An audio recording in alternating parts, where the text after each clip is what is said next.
There we are, okay. And here we go. Good afternoon. This is a hearing of the Chatham Conservation Commission being held on April 27th, 2022, in accordance with the Massachusetts Wetlands Protection Act and the Town of Chatham Wetlands Protection Bylaw and Regulations. My name is Bob Rawls and I serve as the chair. Hearings are broadcast live on Channel 18 and are also recorded for the on-demand archives available on the town's website. Today's hearing is being conducted in person for the first time in 2 years and by remote video conference. In other words, the so-called hybrid model, which may be the one good thing to come out of the pandemic. Remote meetings are currently allowed by the governor's authorization through July 15th, 2022. The agenda and copies of documents for review today are posted on the town's website. To participants, after hearing from applicants, representatives, and interested parties, I'll ask for comments and questions from commissioners. Please remain muted unless you're speaking. If you're attending by phone, mute using *6 and use *6 again to unmute. If you're on the Teams platform, indicate that you wish to speak by using the raise hand feature. If you're attending by phone, please unmute with *6 and address the chair. When recognized, please identify yourself for the record. If you're not a commissioner and you are on the Teams platform, please keep your camera turned off unless you're speaking. The commission will vote on each matter by roll call. So that we have a record of a quorum, I'll now ask each commissioner to indicate their presence. And I can just look. Vice Chair Bob Del Vecchio. Present.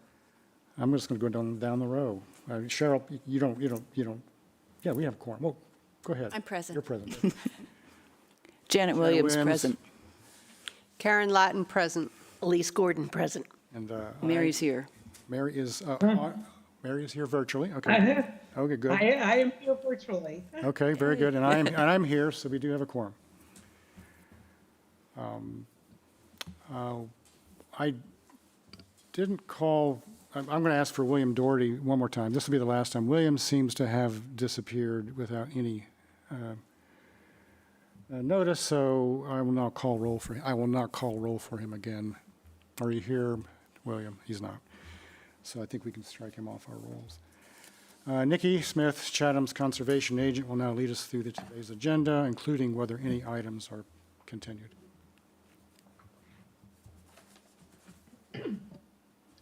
All right, yes, we have several continuances. The 3 Talippi runs will all be continued to May 25th, and 20 Jericho will be continued to May 11th, I believe. Let me just double check.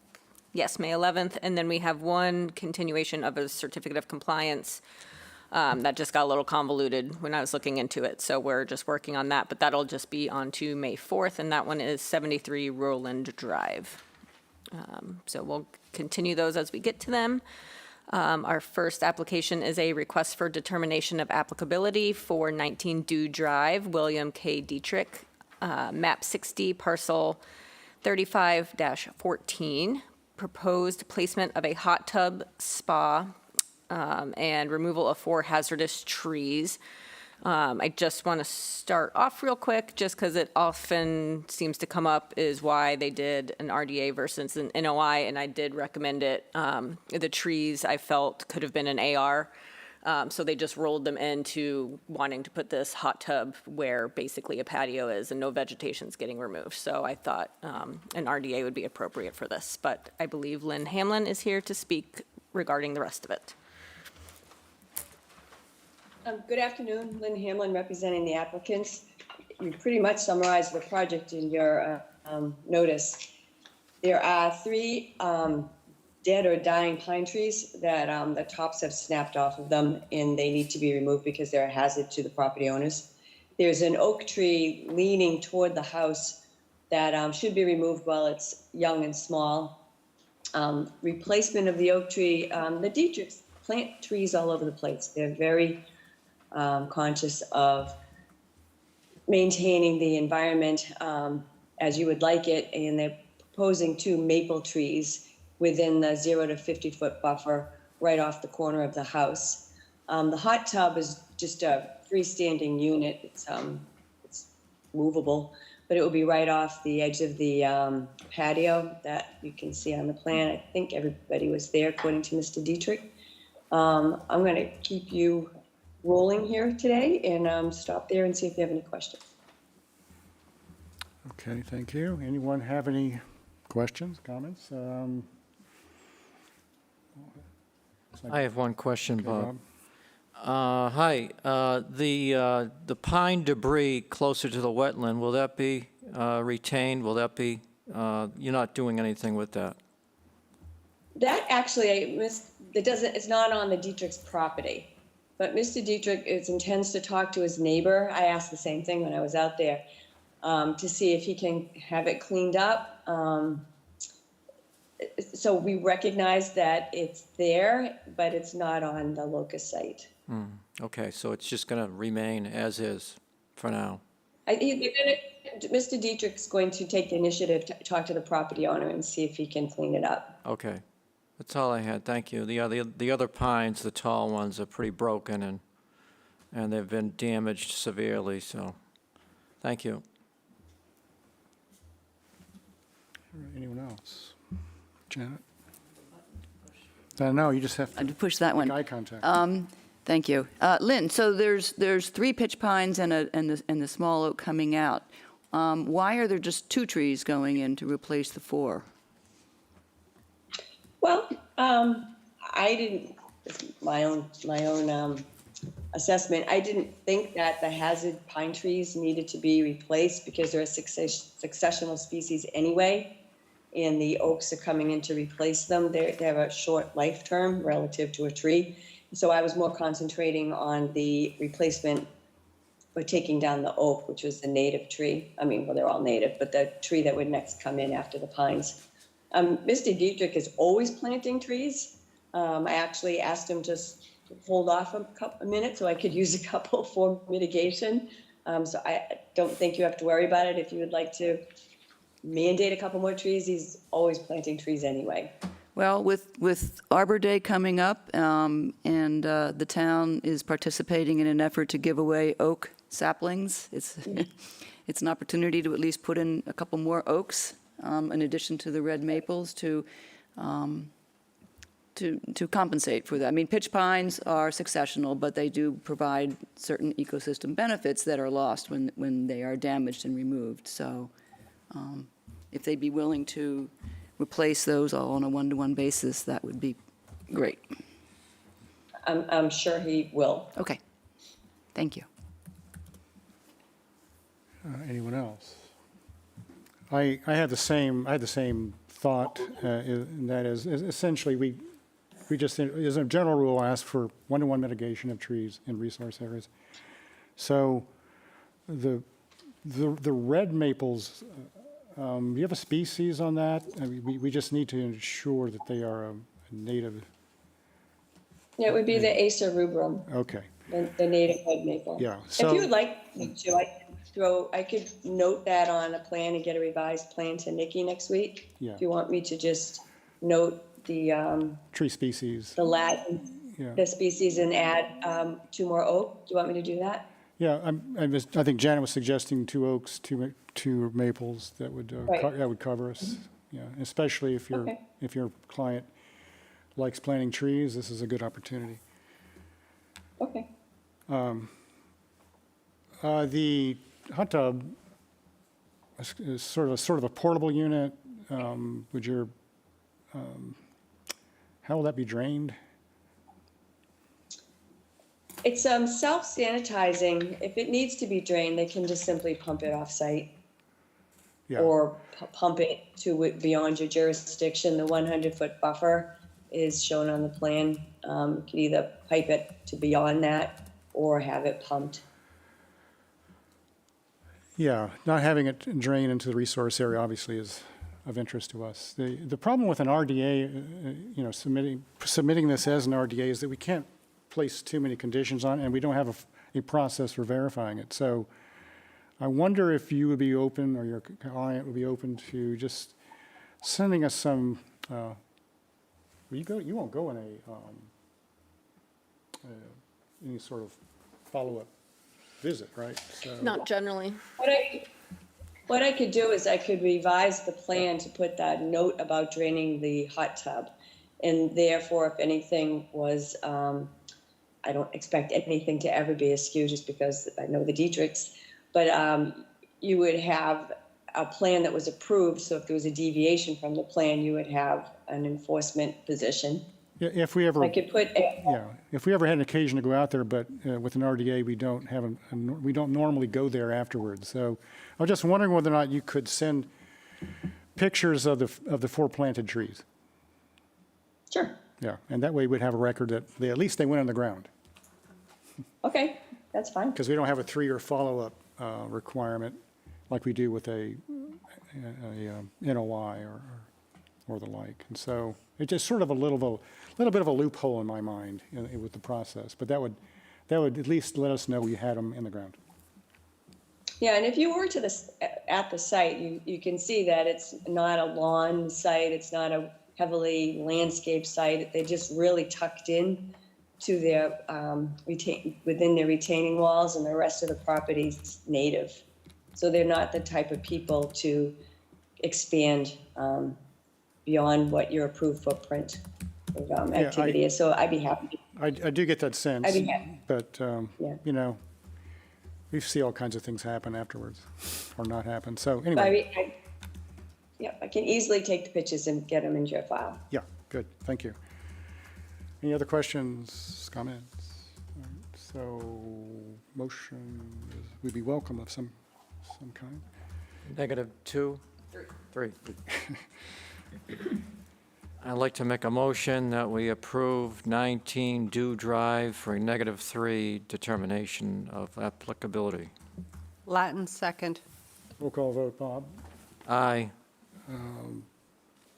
Elise, Aye. Karen, Aye. Janet, Aye. and Mary. Aye. All right, thank you. As approved, thank you. And, Thank you very much. All right, bye. All right, next up, we have the notice of intent for, I'll just read all 3 of them at the same time since they're continued. 59 Tulipy Run, 59 Tulipy Run Trust, map 15A3, parcel 1 in 137, SE 10 3545. 27 Tulipy Run, New Milford Realty Corp., map 15A3, parcel N137, SE 10 3546. And 75 Tulipy Run, Chatham Seabreeze LLC, map 14A3, parcel N131, SE 10 3547. And these were for the rock revetments, and then the third one was also considering the bulkhead. So they have asked to continue to May 25th, 2022. Tomorrow, just a heads up, I'm going to get the bid draft approved by Dr. Bob and get that out to, I have one name, I'll have to come up with a couple more to get it out fairly to everybody. So hopefully by the 25th, we'll have some proposals in for what it will cost for an outside party to review that. And so, yes, that's, again, just a continuance to May 25th, unless Catherine had anything else she wanted to mention on that one. Nope, that was it. We're just going to wait for that third party.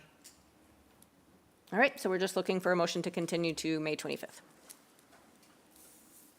I'll make a motion to continue 59 Tulipy Run, 27 Tulipy Run, and 75 Tulipy Run to May 25th, 2022. Latin second. Roll call vote, Bob, Aye. Janet, Aye. Karen, Aye. Elise, Aye. Mary, Aye. and I vote aye. All right, then with that, we have the next notice of intent for 4 Homestead Lane East, Keith and Linda Burkhauser, map 16C, parcel 8971, SE 10 3548, proposed repairs and changes to access stairs. Hi, Catherine Ricks here on behalf of the applicants. Can I share my screen to do my presentation? Yep, that's fine. Okay.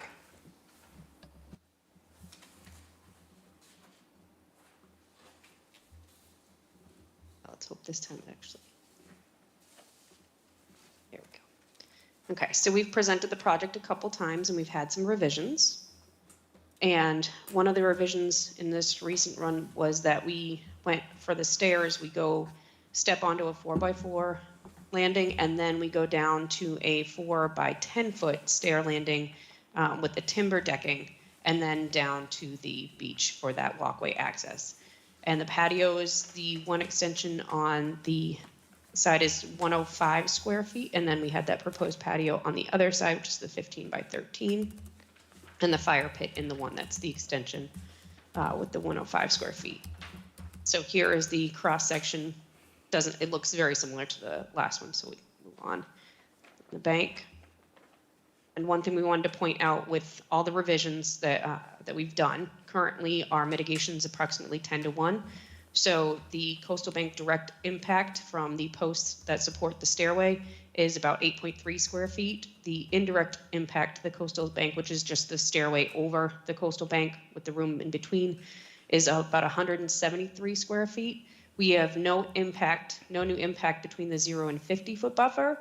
And then we have the dry laid patio about 300 square feet between the 50 and 100-foot buffer. And then our mitigation is about 5,200 square feet. Directly on the coastal bank, the mitigation is 3,600 square feet, which includes invasive plant removal and then native plant restoration. And the mitigation between the 0 and 50-foot buffer is 1,600 square feet, which includes lawn removal, invasive plant removal, and native plant restoration. And then there's actually no proposed mitigation between the 50 and 100-foot buffer. And I'm going to turn it over to Ian Peach with Wilkinson at this time. Thank you. For the record, Ian Peach from Wilkinson. Our primary revision at this juncture was hearing your response about a demarcation of the vegetated buffer. So you will note on our plan with the revision symbol number 2 that we've made annotations for the edge of the vegetated buffer to be demarcated by large rocks or stones. So we've progressed the plan to incorporate all of your revisions, and just simply wanted to take a brief moment to loop back and kind of remind the big picture of the project, where we are proposing to work comprehensively and across the entire bank. We are working above in terms of vegetated buffer and native plant restoration above the actual top of coastal bank. As Catherine said, it's 5,200 square feet. This includes lawn removal as part of the project. So we do feel it's really checking all the boxes and quite comprehensive in terms of finding every place to up the ecological benefits for the overall site. And with all that being told, we wanted to look at the ratio and compare it with other projects we propose and work on. And we are really at quite a high ratio of 10-1 mitigation on this project, which we wanted to highlight as well. So that, the main revision is that demarcation. As you know, we've increased the vegetated buffer in past revisions. And again, we just want to remind you that we're offering a comprehensive approach with quite substantial mitigation ratio for what is proposed in the resource area.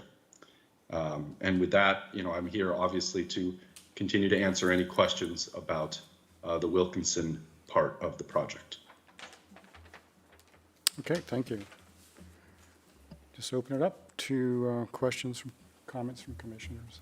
Anybody? I just had one real quick question. Is there irrigation on the property currently? I couldn't remember if we talked about that. I just want to make sure the condition is either no new irrigation or no irrigation.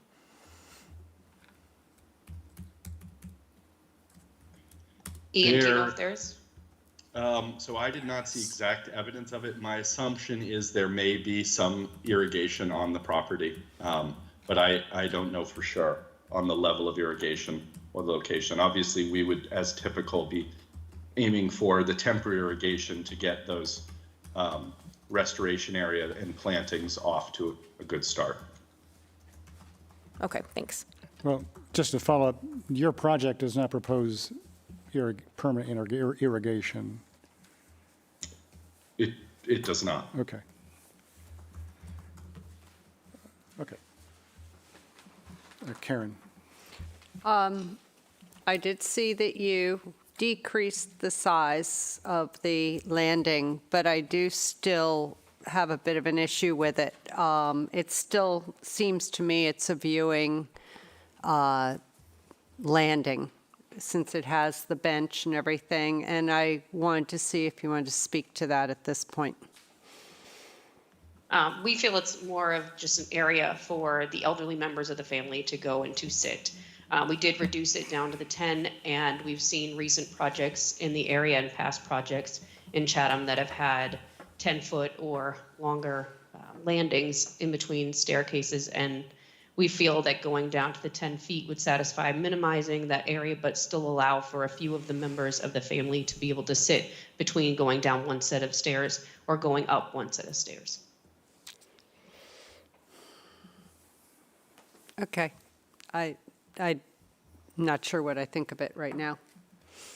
Let me think about it. Okay. Other questions or comments? Janet? I'll just comment on that. Thank you for reducing it. I do think it's more now in line with what has been approved on other stairways. Given the length of this stairway and the steepness of the bank in this location, a landing is definitely called for. And I'm inclined to say that it is more than compensated for with the mitigation package that you have proposed. And I do understand elderly folks needing a place to sit and catch their breath as they're coming up. So I'm okay with it. Thank you, Janet. Anyone else? I guess I can probably live with it as well. I think that 8 feet would be better, but I understand it's from a building perspective, you need a little space between the two staircases. So, yeah, I appreciate as well that you reduced it, and not really happy about it, but I understand the logic for it, and I think it's, as you say, it's not out of line with some similar structures that we have approved. Sure. I'm new to this, so I don't know if this is a legitimate question or not, but here we go. Have you considered taking all those daffodils and donating them to the Sylvan Garden or some place like that that would actually reuse those bulbs that are on that embankment? Because there's quite a few daffodils, and I walked at the Sylvan Garden this weekend, and they probably would appreciate any kind of donation of daffodils. So it's just a suggestion. Well, But there you go. On that, I believe that they're not. I believe that they are not a native species, so we have to be careful about, recommending the spread of a Right. Yeah. non-native. I have no idea. I just know they have a lot of daffodils. Couldn't tell you if they're natives or not. Yeah, No, they're not. They're not. They don't belong on a coastal bank, but the Sylvan Gardens, where thousands of them I already know. are, strikes me as You would notice them if I was there last week. They are They're very in full beautiful. you bloom. would notice another 1,000 of them. I don't know if it's appropriate, just a suggestion. Yeah, not to mention that if we did that, we may introduce other invasive species into Sylvan Gardens, so we have to watch that too. But good suggestion, yeah. But other than that, I think it's, with the mitigation that's provided and the invasive removal, I think it's a great project. And considering the landing reduction as well, I'm for it. Thank you. No. Oh, okay. Mr. Litchfield, yeah, I see your virtual hand is up. Thank you, Mr. Chairman. Bill Litchfield. Not to rehash something that I think is essentially settled, I simply wanted to reiterate what Jan said earlier, that given the 5,000 square feet of mitigation, I think the project more than, particularly with the demarcation of the BBF, but the 5,200 square feet more than compensates for the change. I simply wanted to point out something that I think gets overlooked, that in Chapter 272, the bylaw under which we operate, one of the protected interests, one of the purposes of the bylaw is passive recreation. And while this is not designed as a viewing platform and it has been reduced significantly, it really wouldn't be contrary to allow a place for people to sit and look at the mill pond, a minor point. Understood, Bill. But there is a slippery slope, as it were, I think, to approving these, what could be used as a viewing platform on coastal banks. And so I think we are just trying to be careful to make sure we don't fall off that slippery slope. Understood, and exactly what was said earlier about to take the slippery slope analogy, the steepness of the bank and the length of the stairway justifies it as a resting spot. I knew that you would like the slippery slope metaphor, so. Thank you. All right. But anyway, it looks like we are going to be okay with it in this particular case. May 4th, I think. Yes, okay. I'd like to make a motion that we continue 4 Homestead Lane East to the work session for an order of conditions on May 4th, 2022. Latin second. Roll call vote. Bob, Aye. Janet, Aye. Karen, Aye. Elise, Aye. Mary, Aye. up there, and I vote aye as well. Thank you. Thank you. Thank you. All right, with that, we are already done with our notices of intent, and we are on to the order of conditions for 48 Strong Island Road, Maureen Sullivan and Thomas Fontaine, map 12M, parcel 12, C6, SE 103544. This was construction of a, Don't we have to vote to continue Jericho? oh, yep, we missed that one, sorry. 20 Jericho, back to the orders or notices of intent. 20 Jericho Lane, Mark Leibowitz, map 10B, parcel B2, SE 103541. Removal of the existing pier and relocation and reconstruction of a new pier. And they asked to be continued to May 11th. They've revised the plan and they were just waiting for the property owners or representatives to approve that plan. So they hadn't heard back soon enough to get us the revised information. So that's why they want May 11th. I'll make a motion to continue 20 Jericho Lane to the hearing on May 11th, 2022. Latin second. Roll call vote. Bob, Aye. Janet, Aye. Karen, Aye. Elise, Aye. Mary, Aye. and I vote aye.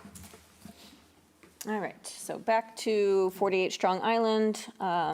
That was for the construction of a second floor addition, rebuilding the first floor deck, first floor stoop, driveway expansion, vegetation mitigation, and land management. The driveway expansion was removed from the plan.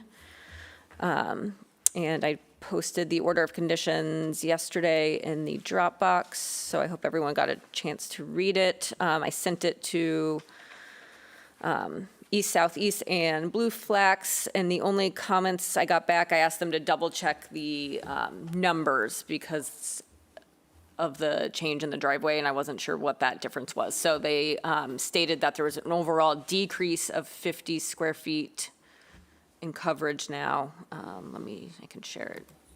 This revised version is in Dropbox as well. So there's the decrease of 50 square feet instead of the increase of 260. And to mitigate for the impacts, they wanted that removed and to say that because they're actually doing an overall decrease, that the project includes voluntary mitigation, including the 6 native trees, 134 native shrubs, and 290 ferns and perennials, et cetera. And then I had stated that no trees would be removed, but they reminded that 1 large Leland cypress will be removed for view safety, along with a burning bush and yews. And I think that was just reiterated Yes, yeah, no trees shall be removed other than the aforementioned Leland cypress for view safety. So those were the only changes that the representative had, and I was fine with all of those. So now it's open to the commission. Yeah, just, how do we do this? Anybody, just if you have something. Yep. Yep, yeah. I just have a couple of quick corrections. The date of, what did I say? The date of today's date is the 27th, not the 26th. Oh. In the hearing information. I also changed some of the verb tenses a little bit because the work has this, instead of blue flax will do, I changed it to has prepared a work plan, things like that. I'll give this to you afterwards. Okay. I added native to the reference to the trees and the shrubs. And I added that the Leland cypress identified for removal on the planting plan may be removed to improve safety at the line of sight at the exit, and no other trees will be removed. And I put that in the condition as well, just instead of just having it in the finding. That's it. Right. Anyone else? My only comments had been about the mitigation is more like 6472. I don't know if it still is, instead of 520. And this is in finding 2. So I don't know what you have put in your version, or it's voluntary. So yeah, this is the one where I was focusing on, well, how much. The plan called for, it said there's 500 and something feet of mitigation, but they're actually doing over 6,400 or so square feet of planting. So it's confusing. But anyway, they're doing 6472, at least they did the last time I looked at it. All right, I'll double check with Teresa unless someone's on the call that knows the answer right away. So it's just. There's a combination of. Okay. I'm sorry, what did you say? I couldn't hear. Didn't that sound like that? What was that? That over to me Southeast. I'm online and I'll take a look at the number. Okay. We're just trying to give you all the credit you're due. And I would recommend adding a condition that patios will be pervious. Just it's something that the agent can check when she goes out there, just to make sure. Easy enough. And that was all I had. I'll make a motion that we approve the order of conditions with the changes recommended for 48 Strong Island Road. Latin second. Roll call vote. Bob? Aye. Janet? Aye. Karen? Aye. Elise? Aye. Mary? Aye. And I vote aye. So if that'll get you a number, if there's a number to give you, Nikki. And Sounds good. Then we'll get it issued. All right. Then we have the certificates of compliance are up next. The first one is 181 Morris Island Road, Daniel and Gail Blanchard, map 16A, parcel H73, SE10 2349, construction of a second-story addition. This was done back in 2013. And it was signed off by Kristen to get a certificate of occupancy, as well as there's emails in the file that say she has no issues with the project, so I'm not really sure why a COC wasn't applied for back then when she had stated all that. I went back, because the project was done 10 years ago, I went back through Google Earth just to check and see if I could see any tree removal or driveway changes or any of that, and I didn't notice any problems. It was a pretty simple plan, so it didn't have like trees and all that kind of stuff marked on it, and it's from Felco, who I believe has closed up shop or retired or something like that, Felco Engineering. So there was no as-built done. nor was it even required in the first place. But I did not see any issues with approving the certificate of compliance for this one. I'll make a motion that we approve the certificate of compliance for 181 Morris Island Road. Latin second. Roll call vote, Bob, Aye. Janet, Aye. Karen, Aye. Elise, Aye. Mary, Aye. and I vote aye. Thank you. Oh, that's why you were here, okay. You were looking at us like expectantly, okay. All right. Next, we have the certificate of compliance for 73 Roland Drive, Mark William and Jane Clayston Johnson, map 13J, parcel 11, AR 12A, SE 103142, raise and replace the dwelling. This is the one that is going to be continued to May 4th, just as I noticed, and the people from J.M. O'Reilly were expecting my phone call about the confusion that is this file. So it's an old order of conditions, and then it got amended and changed, and the file just wasn't very clear in what was supposed to be there. So we're just kind of sifting through to make sure that everything that has deviated from the original plan is captured somewhere in the file. For example, the driveway expansion was a lot bigger. They changed where the mitigation was located and that kind of thing. So we're just trying to make sure that all this was actually approved back in 2017. So that's just a matter of all of us sifting through our notes to make sure everything's all set. So we just need a motion for now to continue to May 4th. I'll make a motion that we continue 73 Roland Drive to May 4th, 2022. Latin second. Roll call vote, Bob, Aye. Janet, Aye. Karen, Aye. Elise, Aye. Mary, Aye. and I vote aye. All right, and then we have 65 Edgewater Drive, Susan B. Hamel, map 15A1, parcel 13H127, SE 103214, proposed shorefront protection. Catherine, did you have anything to say to this while you're obviously right there? Yes, on this certificate of compliance request, we are requesting that there be an ongoing condition to place nourishment annually, and that instead of the annual survey and report, that nourishment is based on visually being able to see the top whaler, which is approximately where we would want to then nourish after, and then not have to do the annual report and survey for this location, and just be able to submit a notification to conservation each year, including photos before and after nourishment. This would, the trigger point would be the top of, I didn't hear the word you used, the lawler? Is it- The whaler. The whaler, large, oh, it's okay. it's the large beam that goes across the bulkhead. Okay. How do you feel about that, Nikki? I'm okay with having, I mean, it's easier to have, so this is what she's talking about up on the Okay. screen. So you would nourish up to that point? Yes, so if it was to drop below that, you could nourish up to the top of the bulkhead. We wouldn't want to nourish over it. Right. But that would be more of your trigger point. If you lose that much sediment down to that whaler, then you could fill in. But obviously in that location with the salt marsh there, we wouldn't want to overfill.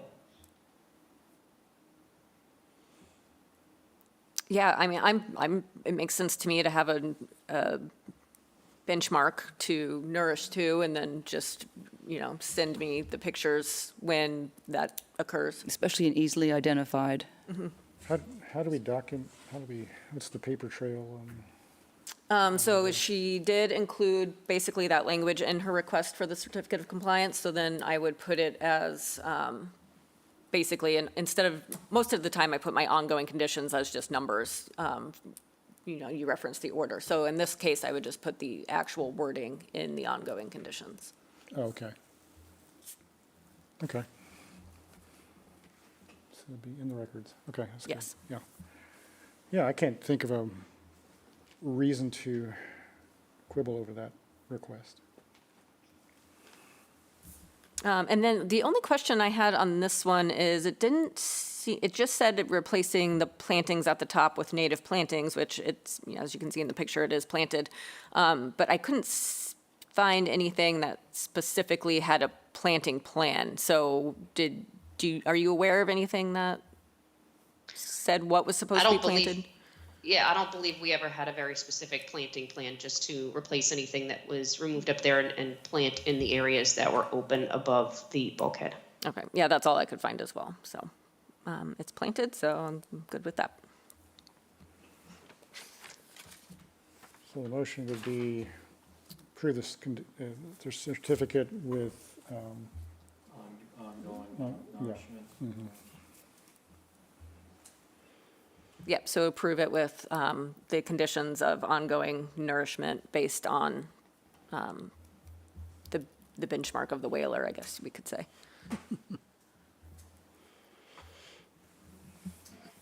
I'd like to make a motion that we approve the certificate of compliance for 65 Edgewater Drive with the ongoing nourishment and the benchmark being the whaler on top of the Bulkhead. bulkhead. Latin second. roll call vote, Bob, Aye. Janet, Aye. Karen, Aye. Elise, Aye. Mary, Aye. and I vote aye. Thank you. Thank you.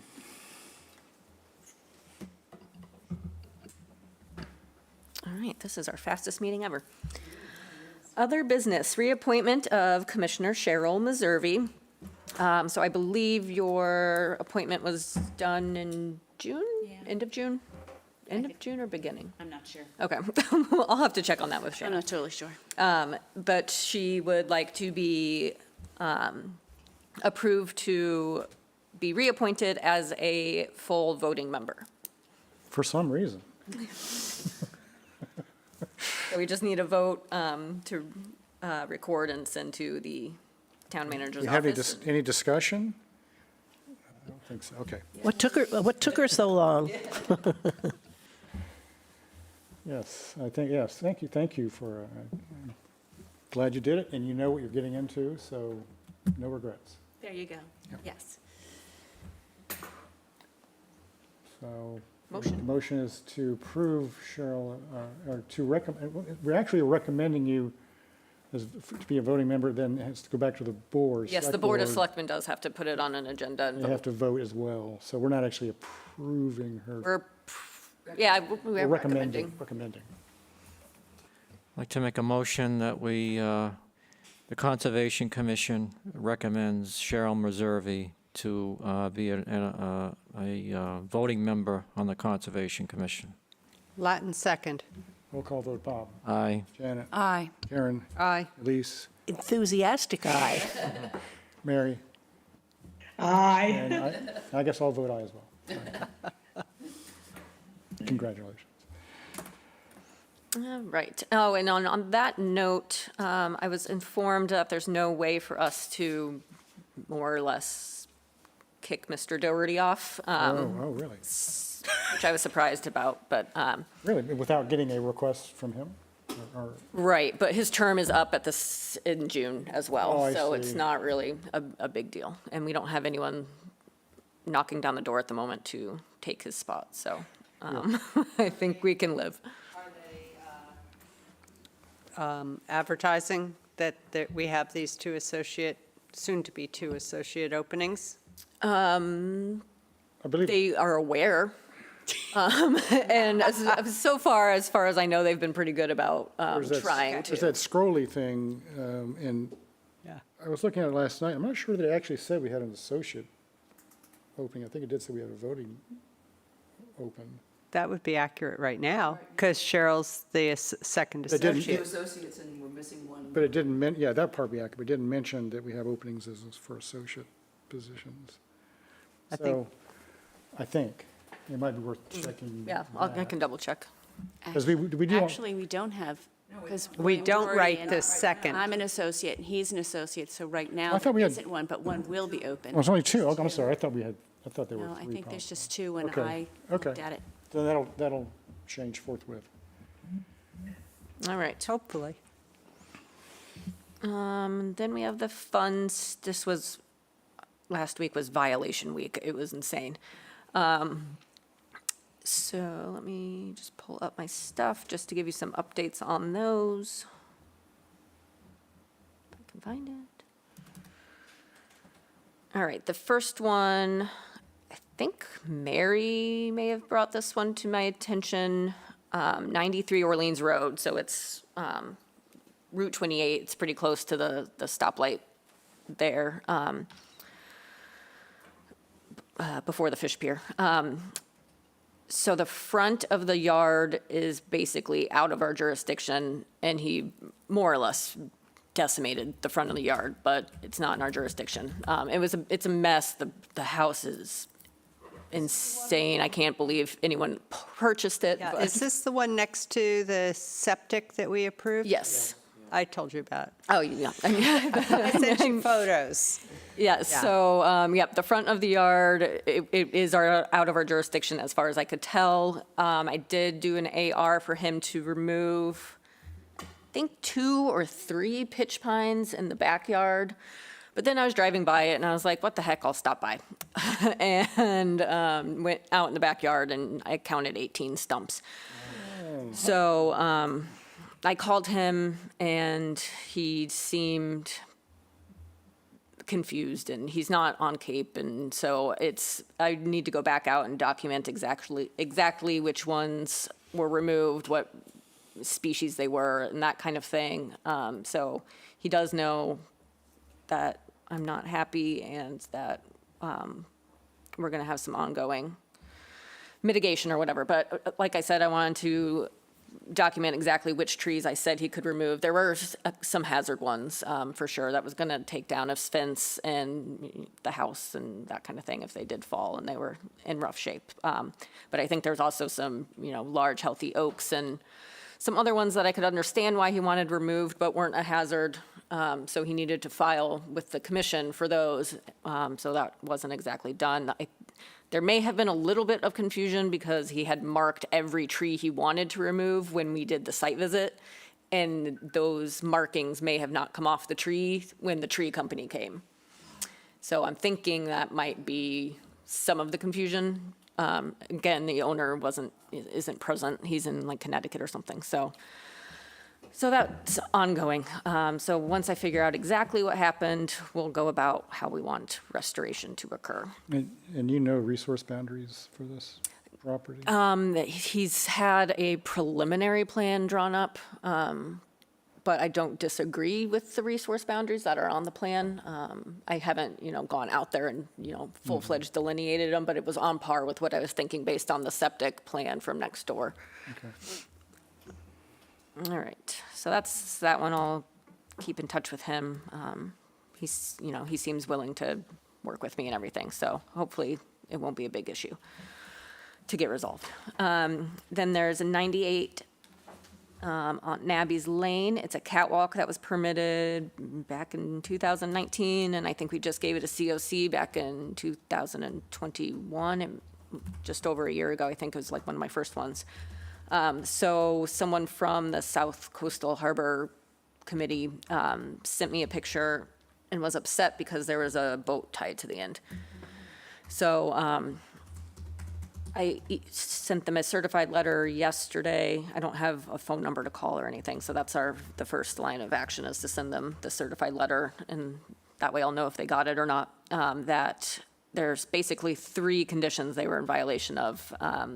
Having the boat at the end, there's a ton of language in the order that says it can't be used as a pier at any time. This picture was taken on April 15th or so, and their boardwalk planks and all that kind of stuff weren't supposed to be until May 1st, so they're in violation of that as well.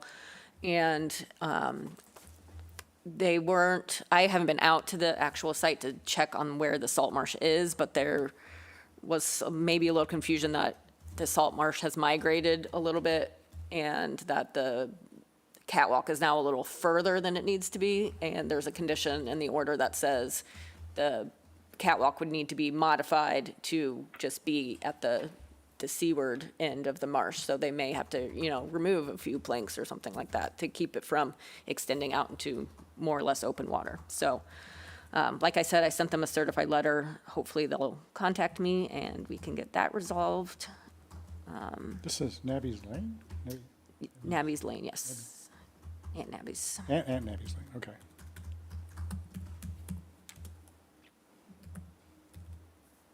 All right, and then this one, I believe, 26 Pond Street. I believe Karen brought that one to my attention as well, or to Crystal's attention. So I went out there, I drove by, and there was a landscaping company, the whole lawn has been cleared. So I looked on Google Earth and did some research as best I could, and I think it's pretty clear that they only did get rid of lawn. The representative, because the trucks were there, so I called them. I don't know if we should say who it was on air. But I called him and they came in, the next day, and he said, yep, their lawn was in bad shape. They scraped it up, and I haven't been back out there, so I'm not sure if he reseeded or loamed it. I can tell you a little bit about it, because I'm familiar with the property. It's always been a very lush turf lawn.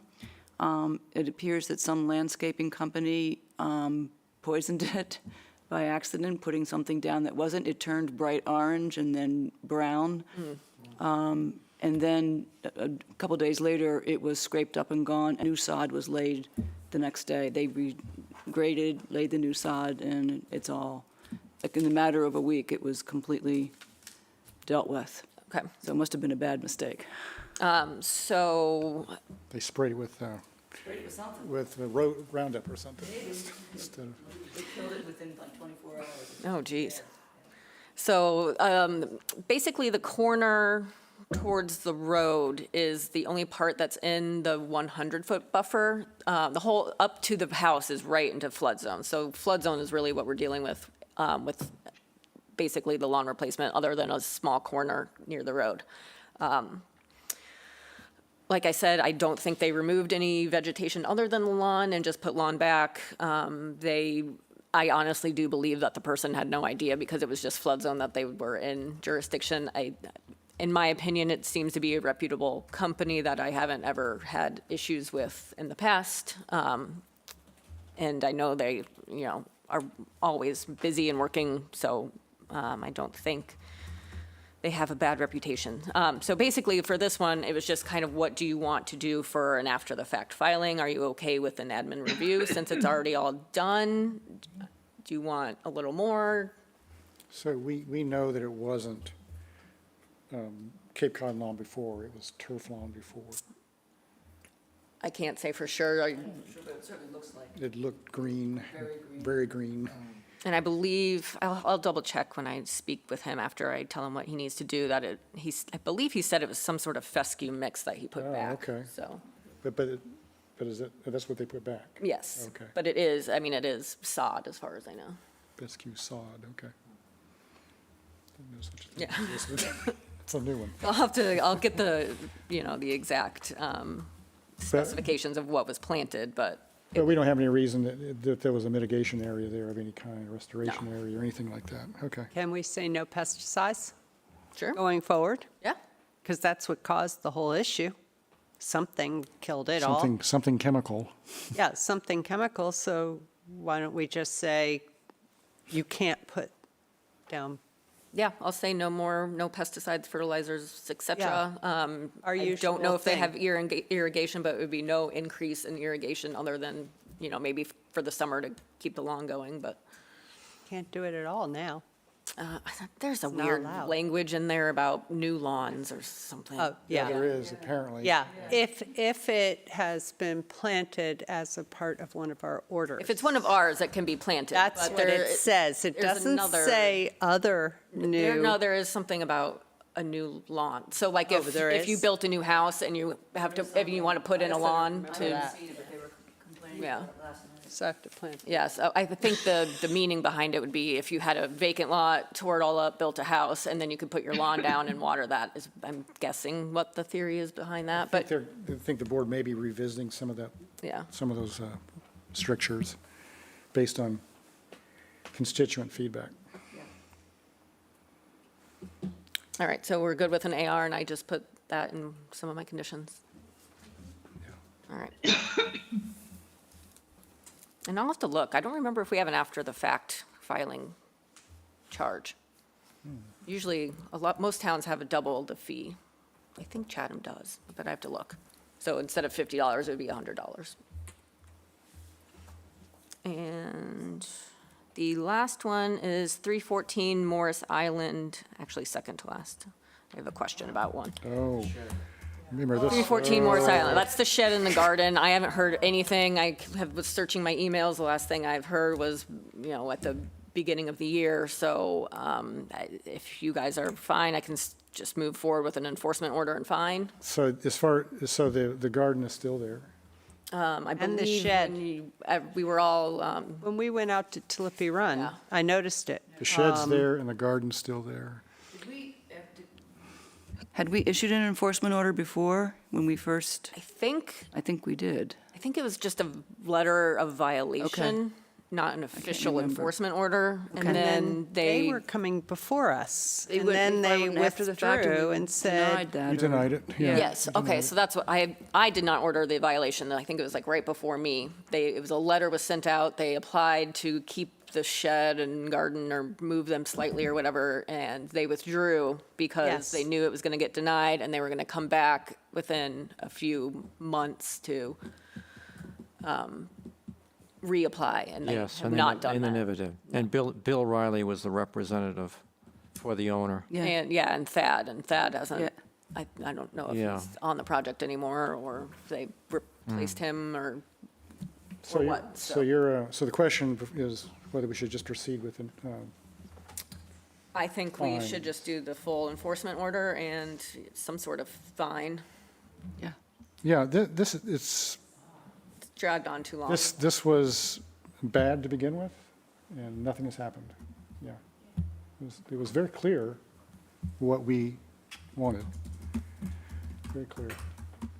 So we need to vote on that, don't we, or should we? I mean, this is something I talked with you a little bit offline on about, but in the past, we voted on enforcement orders and fines.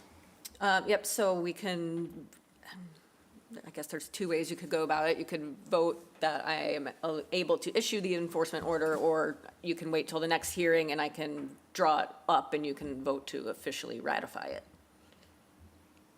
What is it going to say? I don't know exactly, so maybe we should, Let's wait then and yeah, we'll do it on think the, about it. on the What we 4th. want, remove the shed, remove the garden. And I think you're a restore, little more restore. familiar with where it. the shed is. Yeah. Yeah. Restore where the shed is, because that was a Yeah. mitigation area. And it is a mitigation area, which is what made it so All the things that, egregious. Okay, so I will draw it up for the May 4th meeting, and I'll Yeah, put we it in Dropbox, and everyone can read it. we should and definitely we look it can over, ratify because we want to get this right. Yeah. All right, so that's that. Yeah, there were invasives in the mitigation, too. Yeah. That was a part of it. It was heavily invaded. Yeah. And there was this very, very large vegetable garden in the middle of it now, although it was organic.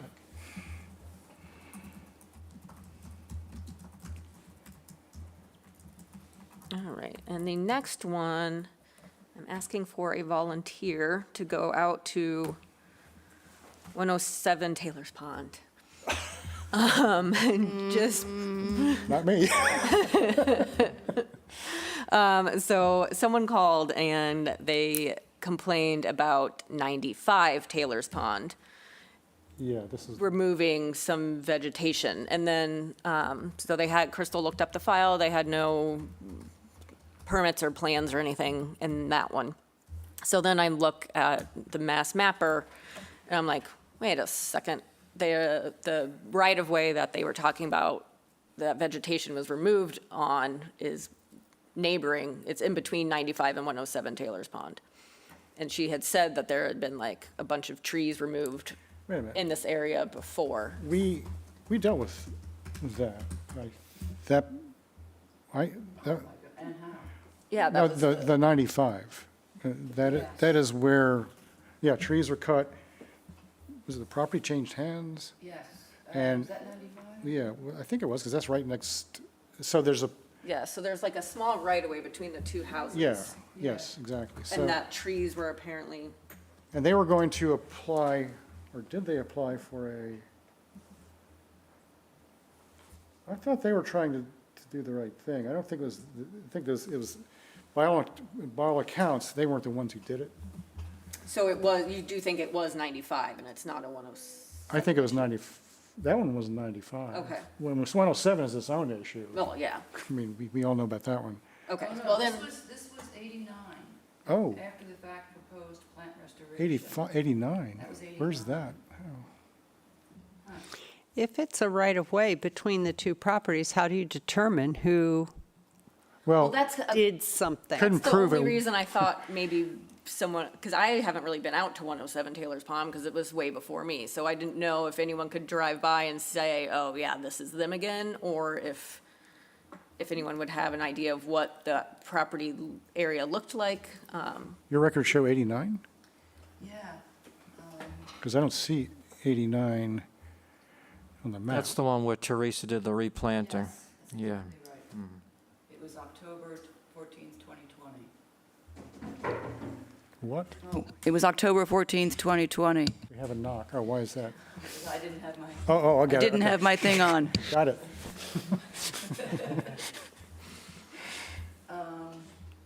Let me see. It said, notices of intent. My God, this was crazy agenda. 89 Taylor's Pond Road, This is before. William and Karen Coscores. I remember this after the fact proposed restoration. This was a Blue Flax.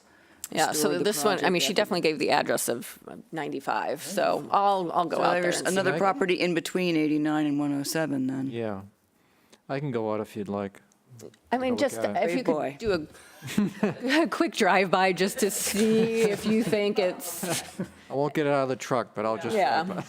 I mean, that would be helpful just because you guys would know what it looks like a little better than me. But, and then the homeowner that was complaining was like, well, just go on their property and if you dig up their mulch a little bit, you can tell where the vegetation was removed. I was like, I can't just go on someone's property and start digging. So. You know better. So if anyone does drive by, let me know if you can see anything obvious that you think has changed, and then we can go from there. So that was last week. Those are very time consuming, right? They are. Just between the phone calls with the complainants and researching the file and then driving out there and then debating what to But do. you didn't drive out to all of them. No.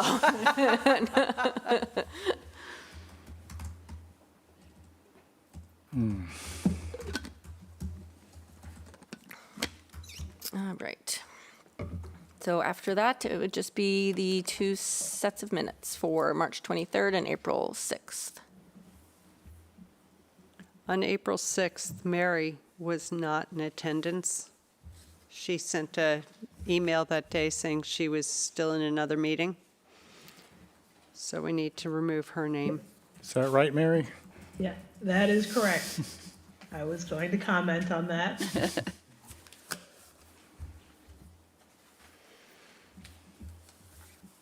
So we're looking at the 6th, April 6th minutes.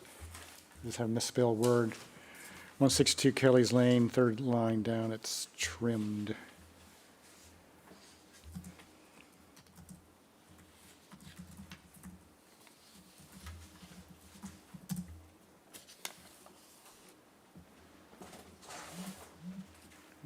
I guess we can do Nothing else. them both at the same time. Yeah. March 23rd.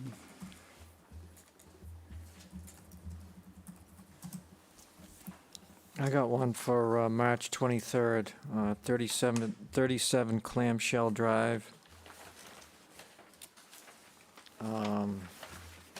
About halfway down the paragraph, the sentence reads, Ragosa Roads will be entirely removed, including the deck as ground cover in the calculations. Shouldn't that be building coverage instead of ground cover? That is kind of confusing sentence there. Do elevated decks count as building coverage? I think they do. Yeah. This is really elevated, though. It's like second floor, but still, I think that it counts as coverage. Yeah, it says ground coverage. Yeah, no, yeah, You right, got should be it? coverage. And I saw that question, and I can't remember myself whether whether this was one where there was an irrigation system. I don't remember there being an irrigation system. I had that note too, that I thought I saw sprinkler heads, something on clamshell, I don't remember it. tubes, I remember us looking, yeah. I just don't remember, I think it was a Cape Cod lawn, if I remember. Yeah, it was pretty yeah. scrubby, good lawn, the way we like it. It didn't appear to be irrigated. I don't have any notes one way or another on that. Is that it, Bob? I got, well, 86 Capri Lane. Oh, no, I'm sorry, it's 70 Queen Anne Road, the pumping station. On the next page, or the three-quarters of the way down the paragraph, we identified the tree as a sycamore tree. We thought it was a sycamore tree then, but we turned out to be a London plane tree. London Plain. So I don't know if you want to change it or not. Okay. While we're in that location, if I can jump in, because I have the same, there are, those 7 other trees are coming out as well, the smaller trees, so we should probably note that. So there's a total of 8. The white poplars. yeah. Yep. I just wrote 7 other trees because I couldn't remember what they were, so the white poplars. Okay.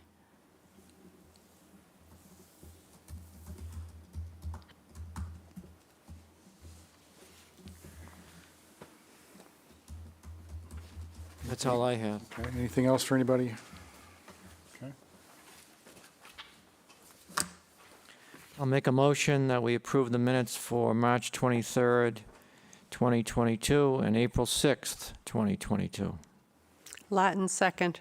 Roll call vote, Bob, Aye. Janet, Aye. Karen, Aye. Elise, Aye. Mary, Aye. and I vote aye.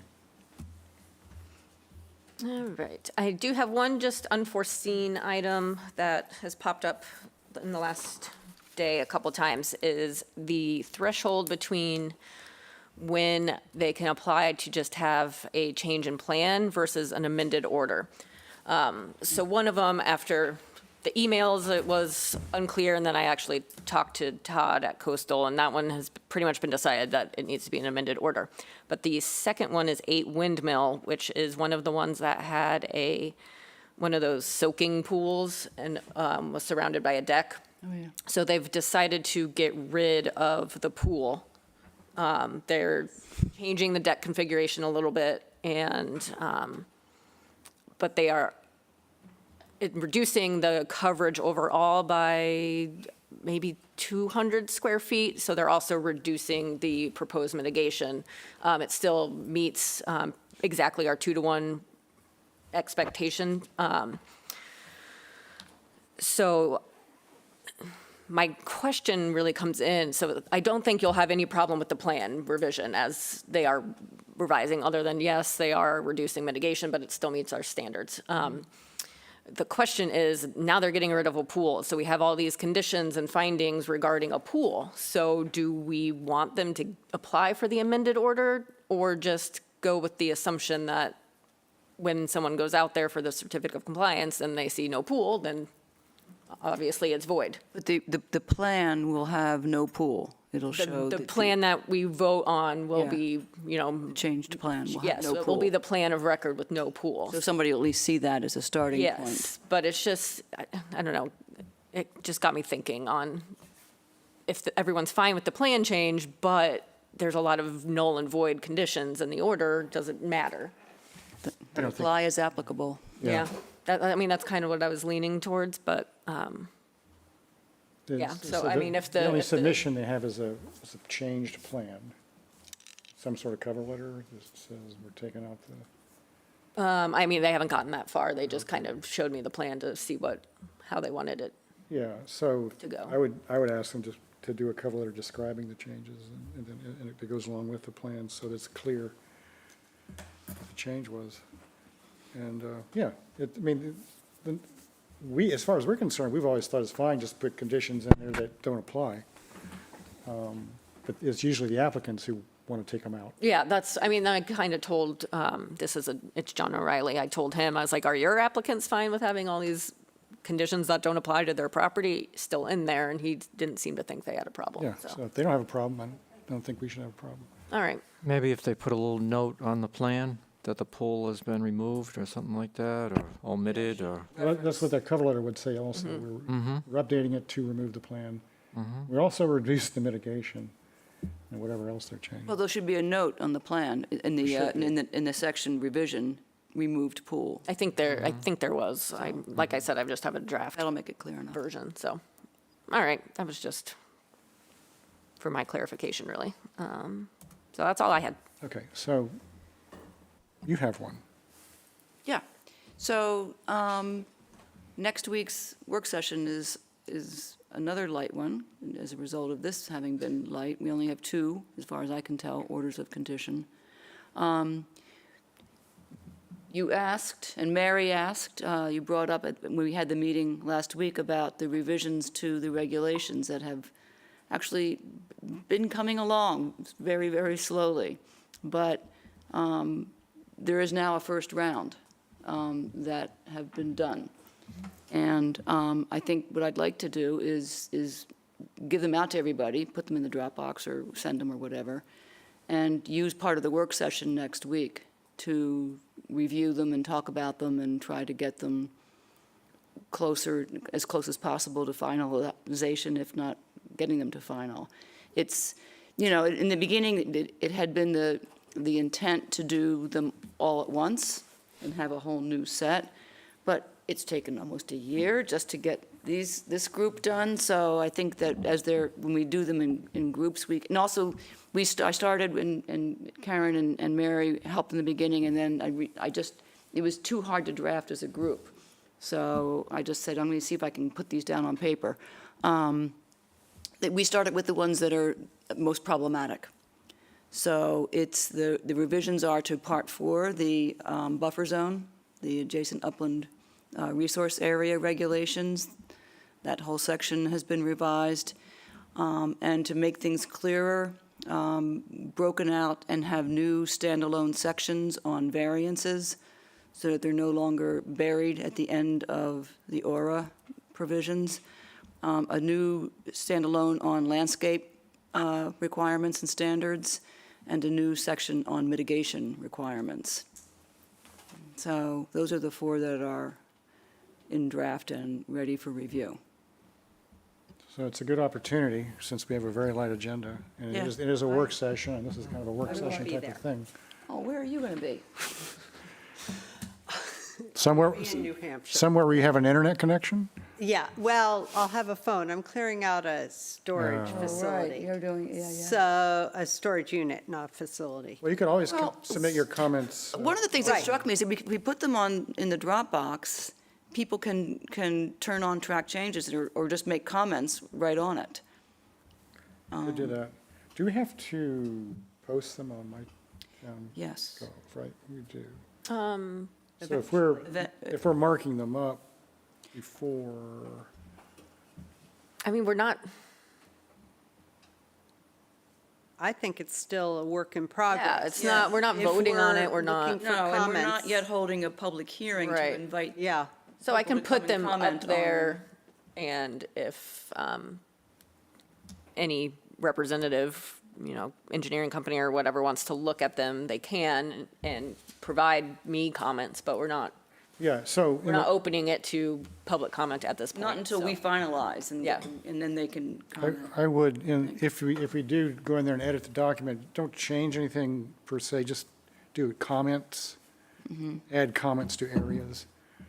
And that way, the text doesn't change vis-a-vis the version that you post on MyTownGov. The only thing that will be new are our comments, which we'll go over during the open meeting. Right. But that's a good way of doing it ahead of time and getting your comments and suggestions on time. And if there's any chance we don't have a quorum, I'll join, but I think Everybody else not able to be? I'll have to find out when you actually count as a voting Sure member. have to, they only do it about once a month, they vote on But things like if we have 4 people, that's a quorum. Yeah. I plan on being there. that. Okay, Okay, good. good. Okay. I We think should we're be good. all, we So should be all right. okay. All right. All right, you pretty much read my mind with that, because I was kind of thinking along the same lines, because we had a filing deadline yesterday and didn't get a single filing. Wow, So the 11th is going to be pretty quiet, too. Wow. what's going on? I don't know. Everyone just got back, and they're trying to figure out what they want to do to their property. And now they just want to use their property. Yep. and, So, yep, the next two are Okay. pretty calm. Oh, and Friday you mentioned the Arbor Day thing. So we ordered 100 ginkgo trees from the tree warden. And then we're getting 100 white oaks from the Universal Unitarian Church or whatever. They have some sort of plant 1,000 trees on Arbor Day or something like that initiative going. So Crystal has to drive all the way to Falmouth to get them, but she's getting those tomorrow. And all 200 trees will go to Chatham Elementary School. We're going to go around to all their classrooms and give each kid a tree and maybe read some tree-related books, The Giving Tree or The Lorax or, Yeah, something Lorax like is that. good. and you're going to dig the hole for all 200 trees? Well, I mean, hopefully the kindergartners can, manage to hold on to their tree on the way home, but, Hold on to it, kid. so, there's 147 students, so they'll all get a tree, and then we'll have about 50 extra, so we'll, give it to staff or people here. I'll let you guys know if you want one. Sure, white oaks. So that's, There's also the community centers giving out white Yeah, oaks Friday and are. Saturday. That's Oh, Friends really? of Trees, yeah. But think I I knew would that. love a second one. yeah. I'll find a spot for it.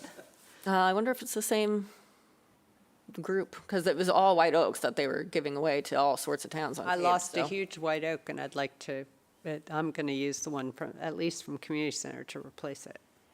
Yeah, I mean, I'm sure they're. Yeah, they're teeny, but still, seedlings, but it's going still. to go, I mean, the stump's still there, so I need something smaller right now anyway.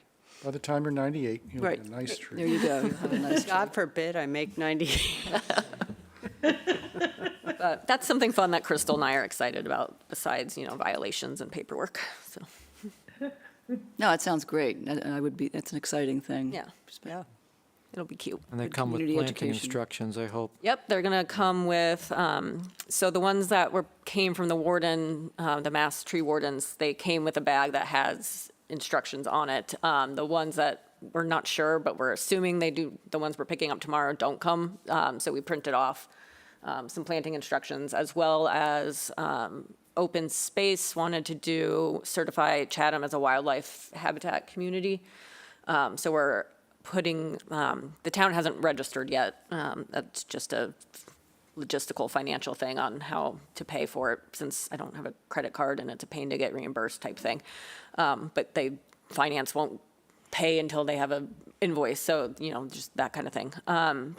But we need like 150 or so properties to claim that they are wildlife friendly, so water, shelter, native, food source, that kind of thing. So along with all the trees, we're planting off a little checklist of, does your property meet this?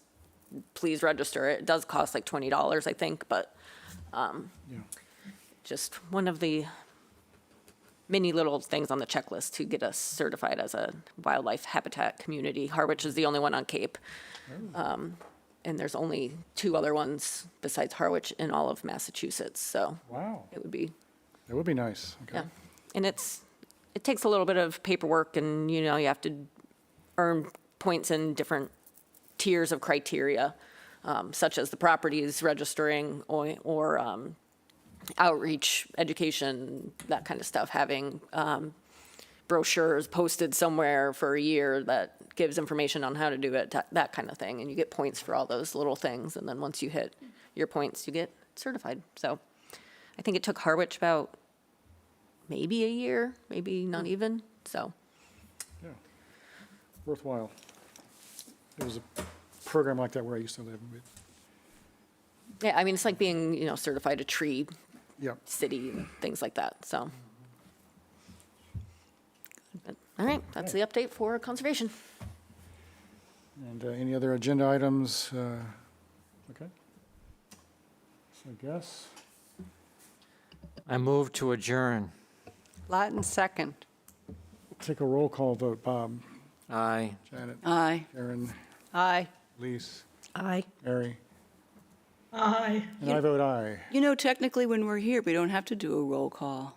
We don't? Remember, we used to just say aye, we all yelled out aye or raised our hand. We only started doing that when we were virtual. We're also offline. Yeah, but Mary's there, we have to, Well, last night, They did a select roll board, call. They went down. yeah, We've lost Mary and everybody. Well, we all voted. Yeah, No, I'm still. oh, yeah, you're still there. you look like a You look like a road road cone. cone, yes, a road cone. Anyway, we're out. Bye, bye, Mary. Okay. Aye. Bye-bye.